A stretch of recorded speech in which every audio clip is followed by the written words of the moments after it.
momento de las entrevistas en 24 horas.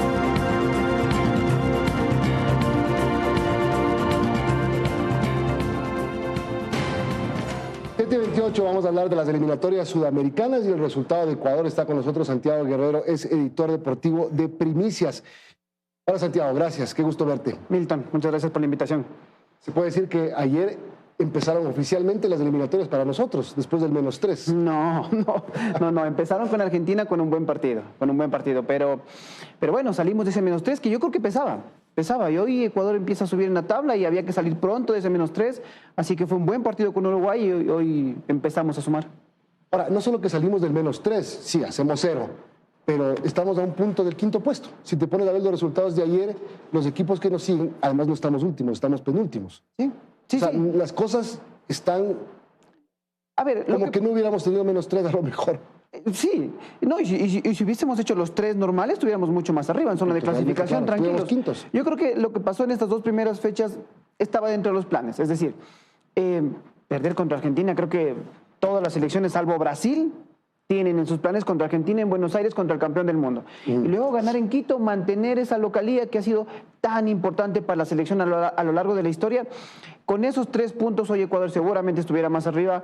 Hoy estamos novenos, pero creo que es un panorama esperado dentro de esta situación que vive la selección. Y los otros resultados nos ayudaron de alguna manera, el 0-0 en Chile con Colombia, la derrota de Perú, la derrota de Bolivia, la derrota de Paraguay, ¿nos ayuda a situarnos un poquito menos complicados? Pero yo creo que es muy pronto. Es muy pronto para empezar a hacer esos cálculos de cuántos puntos. Ahora, la eliminatoria es larga. Todavía faltan 23 puntos más o menos como para pensar. Sí, la eliminatoria es larga, pero más allá de los resultados como tal, creo que sí hay conclusiones. O sea, por ejemplo, Argentina y Brasil van a estar arriba, no te va a quedar ninguna duda. Bolivia no va a pelear. Y entonces entre las selecciones que quedan, entre 7 hay que pelear 4 cupos y medio. Ahí, esa me parece que es la conclusión que hay que sacar hoy. Ahora sí hablemos del rendimiento de la selección. Ayer se ganó, pero no estuvo fácil. Uruguay es bueno también, es un gran equipo, tiene excelentes jugadores, un gran director técnico. Se la puso difícil al Ecuador. Muy difícil. Y creo que era un partido esperado. A ver, Uruguay tiene un gran equipo con jugadores en los mejores equipos del mundo, en el PSG, jugando todos en Europa. Valverde en el Real Madrid. En el Real Madrid, nadie juega en la liga local. Y Ecuador, que me parece es un equipo en formación todavía, tuvo el carácter, la valentía, el coraje de no amilanarse ante ese gol que nos cae a los 38 minutos y encuentra rápido un empate para irse al descanso así. Fue un partido durísimo y eso es lo que destaco, el temple de los jugadores y las decisiones que toma el entrenador. Finalmente, haber puesto a Kendry Páez, haber mantenido a Hernán Galíndez. Hoy lo elogiamos. Yo no quiero saber qué hubiese pasado. Una decisión arriesgada. Arriesgadísima. Las dos que tú mencionas. Primero, mantener a Galíndez. Me cuestionan además por qué. Por un gol que le hace Messi y luego por intercambiar camiseta con Messi. Creo que es ridículo. Yo lo digo desde mi punto de vista personal. Yo coincido en eso. Pero Galíndez ayer decía, después del partido, que fueron los días más difíciles que ha vivido y que el partido de ayer fue el más difícil que ha vivido en su carrera. Por la presión, por los nervios, por lo que le cayeron por cambiar la camiseta con Messi. Dijo que su hijo estaba feliz. Sí, claro. Pero claro, un gol de Messi de tiro libre. ¿Qué haces? Bueno, además se hizo un penalazo, ¿no? O sea, creo que la última acción del partido, creo que coincidimos en que nos salvamos. ¿O tú no viste penal ahí? Al menos había que ir al VAR. Por lo menos al menos había que ir al VAR. Y ahí sí hubiese pasado cualquier cosa. Ya no digamos nada de eso. Pero, no, en Uruguay hay una discusión. Hoy, olvídate, hasta Lucho Suárez tuiteó ya cerca de la medianoche alguna cosa como que increíble por lo del penal de la última jugada, sí. La segunda era Kendry Páez. Este chico de 16 años en un partido tan difícil, en una situación tan comprometida para Ecuador, es un mérito también del técnico. Es un mérito.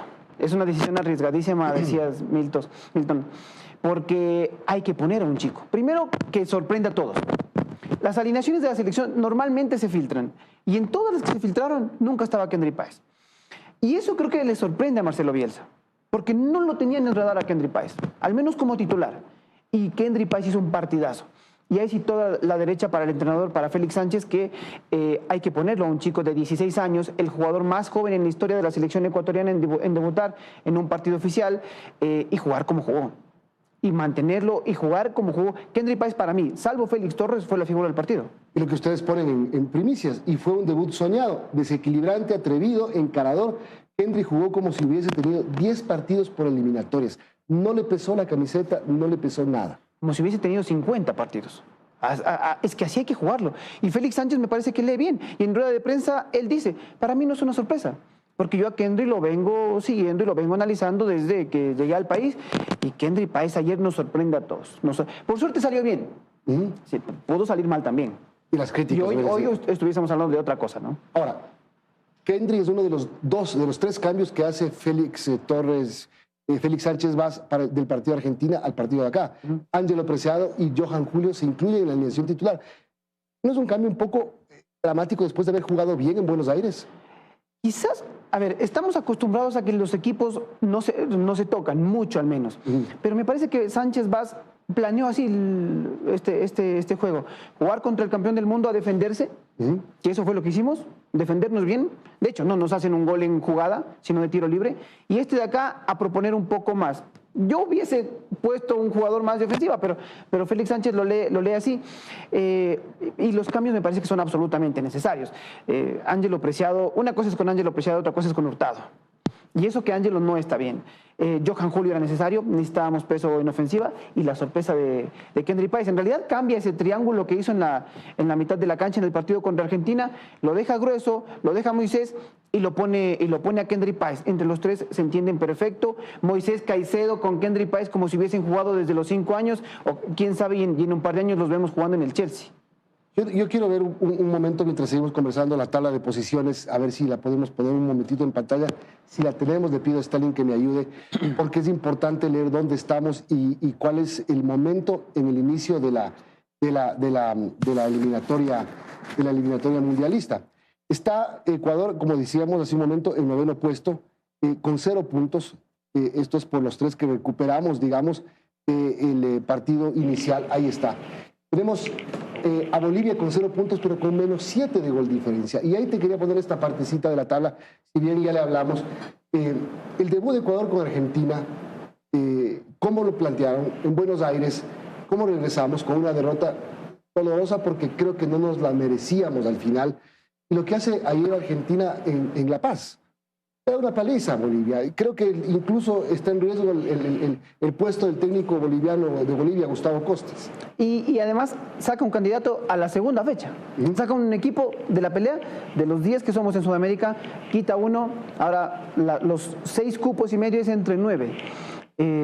Sí, o sea, Ecuador juega un partido solvente ante Argentina. Lo que pasa es que nos acostumbramos a ir a pelear, a jugar, quizás a ganar, pero había que jugar contra el campeón del mundo, contra Messi, contra el estadio a reventar, contra la presión, contra el debut. Había que jugar ese partido. Y Ecuador, si no es por ese tiro libre, se trae un empate. Vuelvo atrás a lo de la ofensiva ecuatoriana. Ener con Plata en Buenos Aires. Ayer Ener solo, ¿por qué? Ener y Johan, quizás. Johan era el acompañante de él, porque me decían, ¿por qué lo ponen solo adelante a Ener? Y más atrás estaba Julio, según lo que leyeron muchos hinchas. Yo no soy experto en fútbol, por eso estaba aquí, para explicarnos si es que realmente le faltó encarar más ofensivamente el partido de Ecuador ayer. A ver, Félix Sánchez tiene un criterio. Él dice que lo que importa es la creación del juego. Y que todos los jugadores, los que no son delanteros, ayuden a crear oportunidades de gol. Y esa es la idea que él tiene. Por eso arma este equipo con Kendry Páez, con muchas opciones, con Moisés Caicedo adelantado para llegar, con Johan Julio adelante para ayudarle a Ener Valencia. Pero en la nómina no había más ofensivos. Estaba Johan, Kevin Rodríguez, el discutido Kevin Rodríguez, y Ener Valencia. Quizás Ángel Mena, quizás Gonzalo Plata, pero ellos no son centrodelanteros o no son delanteros como tal, son ofensivos que llegan por los extremos. No había muchas más opciones. Y Félix Sánchez elige a Johan Julio porque por el momento que venía jugando en Liga haciendo una serie increíble contra el Sao Paulo y porque conoce ese estadio. Se lo conoce de memoria Johan Julio y por eso lo elige a él. Ahí está la discusión de por qué no se llamó a Leonardo Campana. Eso probablemente nunca lo Pero sabremos. podría venir para la siguiente convocatoria. Debería venir para mí. Debería estar Campana. Al menos como una opción, es que tienes, como dices, Milton, no tenemos tantos jugadores en ofensiva. Está Johan Julio, que vimos ayer que le falta todavía meterse en ritmo selección. Gonzalo Plata está perdiendo ritmo en Qatar. Ángel Mena no es el Ángel Mena de otras épocas. Kevin Rodríguez vimos que no entra bien. Entonces, tenemos allá a Leonardo Campana, lo tenemos a Ronnie Carrillo. Son dos opciones que yo al menos los llamaría para que vayan entrando en esa dinámica de selección. Aquí acabas de decir algo importante. Kevin Rodríguez no entra bien. El tema es que siempre entra. ¿Por qué? Porque, y esa discusión la tenemos desde el Mundial de Qatar. Cuando Kevin Rodríguez siempre jugaba, lo ponía el técnico. Lo siguen poniendo ahora. ¿Por qué? Algún dirigente independiente decía, algo debe tener Kevin Rodríguez, que lo siguen llamando y lo siguen poniendo. Quizás alguna característica tiene Kevin Rodríguez. Tampoco es un jugador, digamos, malo. Está vendido a Bélgica, en Independiente se ganó su lugar. Lo que yo digo es que al menos los entrenadores, Gustavo Alfaro en su momento y hoy Félix Sánchez, deberían tener más opciones. Probarlos, ver cómo se acoplan al grupo, cómo trabajan con Ener, cómo se juntan con los mediocentros. Kevin Rodríguez se ha ganado su lugar y hoy vemos que no es la solución para la selección, pero... Los entrenadores saben más que nosotros. Totalmente. Bueno, las próximas fechas. ¿Cerraremos el año con esta expectativa de que podemos ir creciendo? Sí, yo creo. A ver, hay doble fecha en octubre y doble fecha en noviembre. La doble fecha de octubre es bien importante porque son dos partidos que habitualmente nos dan puntos. Contra Bolivia en La Paz, que creo que le hemos ganado las últimas 3 eliminatorias en La Paz, y contra Colombia acá. El último partido fue algo curioso porque... No, fue complicado ese partido, pero deberíamos ganarle a Colombia, el anterior partido contra Colombia. A Colombia le ganamos en la época Alfaro, pero el anterior, en las eliminatorias para Rusia, fue el escándalo en Atahualpa y toda la cosa. Pero a Colombia deberíamos ganarle, entonces con 6 puntos más, ya nos metemos en la discusión grande. Pero claro, al menos el partido contra Colombia yo lo veo muy difícil. Es decir, en la siguiente fecha deberíamos normalmente tener 6 puntos, 6 de 6. Deberíamos tener 6 de 6, sí. Ojalá tengamos 6 de 6 y ya con 6 puntos meternos arriba en la tabla.